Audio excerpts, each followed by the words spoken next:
భారత రాజ్యాంగంలోని ఆర్టికల్ 3 దేశంలో రాష్ట్రాల ఏర్పాటు, విలీనం, పునర్విభజన, రాష్ట్రాల పేర్లు లేదా సరిహద్దులు మార్పులు వంటి పనులు చేసే అధికారాన్ని పార్లమెంటుకు ఇస్తుంది.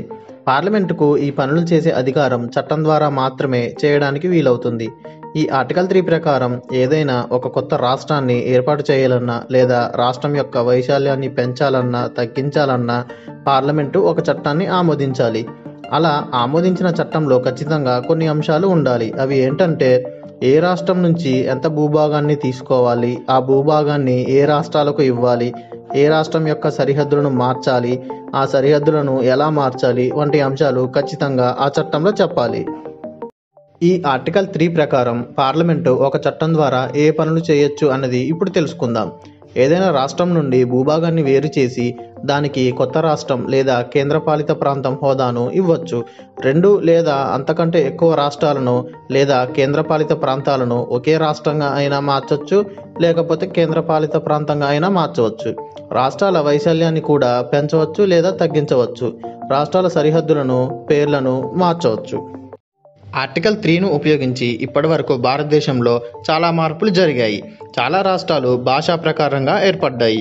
ఆర్టికల్ 3 ద్వారా కొన్ని రాష్ట్రాలు ఏర్పడ్డాయి, కొన్ని రాష్ట్రాలు విలీనమయ్యాయి, కొన్ని రాష్ట్రాల పేర్లు కూడా మారాయి. ఉదాహరణకు 1956లో భారతదేశాన్ని భాషా ప్రకారంగా రాష్ట్రాలుగా విభజించేటప్పుడు ఈ ఆర్టికల్ 3 ద్వారా అనేక రాష్ట్రాలు ఏర్పడ్డాయి.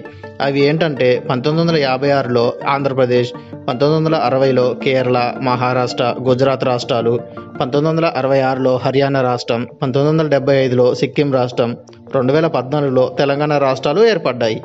ఆర్టికల్ 3 కింద ఇప్పటి వరకు 20 చట్టాలు ఆమోదించబడ్డాయి. ఈ చట్టాల ద్వారా భారతదేశంలో 28 రాష్ట్రాలు ఏర్పడ్డాయి.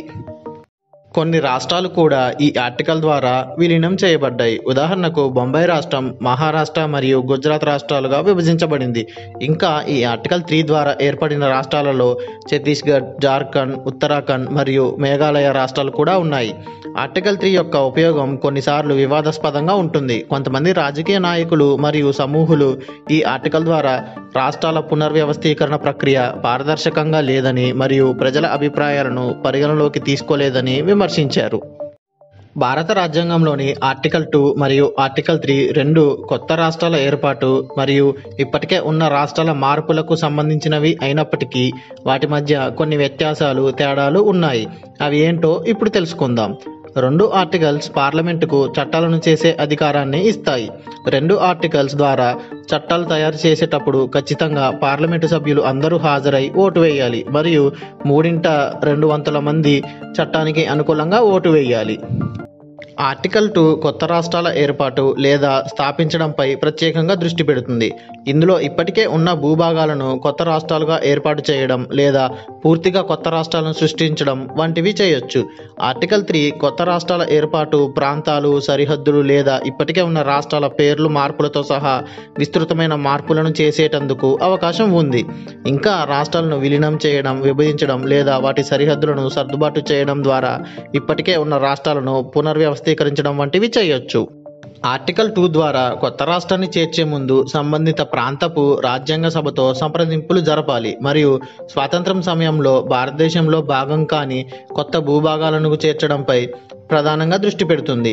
కానీ ఆర్టికల్ 3ని ఉపయోగించేటప్పుడు అలాంటి సంప్రదింపులు జరపాల్సిన అవసరం లేదు. కానీ సంబంధిత రాష్ట్రాలు పార్లమెంటులో చర్చకు రావచ్చు మరియు ఆర్టికల్ 3ని భారతదేశంలోని ఇప్పటికీ ఉన్న రాష్ట్రాలను పునర్వ్యవస్థీకరించడానికి మరియు సర్దుబాటు చేయడానికి ఉపయోగిస్తారు. భారత రాజ్యాంగంలోని ఆర్టికల్ 3 రాష్ట్రాల పునర్వ్యవస్థీకరణకు చాలా ముఖ్యమైనది. కొత్త రాష్ట్రాల ఏర్పాటు లేదా రాష్ట్రాల మధ్య సరిహద్దుల మార్పు చేయడం లాంటివి వివాదాలకు దారితీయొచ్చు. అయితే ఈ ఆర్టికల్ విస్తృత అధికారాలను కలిగి ఉన్నందున రాష్ట్రాల పునర్వ్యవస్థీకరణ రాజకీయంగా చాలా సున్నితమైనది మరియు దీన్ని జాగ్రత్తగా ఉపయోగించాలి. ఒక ముక్కలో చెప్పాలి అంటే 2 ఆర్టికల్స్ ఒకేలా ఉండి రాష్ట్రాల మార్పులకు సంబంధించిన విషయం అయినప్పటికీ ఆర్టికల్ 2 ప్రత్యేకంగా కొత్త రాష్ట్రాలను ఏర్పాటు చేయడంపై దృష్టి పెడుతుంది. ఆర్టికల్ 3 ఇప్పటికే ఉన్న రాష్ట్రాలకు విస్తృతమైన మార్పులు చేయడానికి ఉపయోగపడుతుంది. భవిష్యత్తులో కూడా భారతదేశంలోని రాష్ట్రాల పునర్వ్యవస్థీకరణకు ఆర్టికల్ 3ను ఉపయోగించే అవకాశం ఉంది.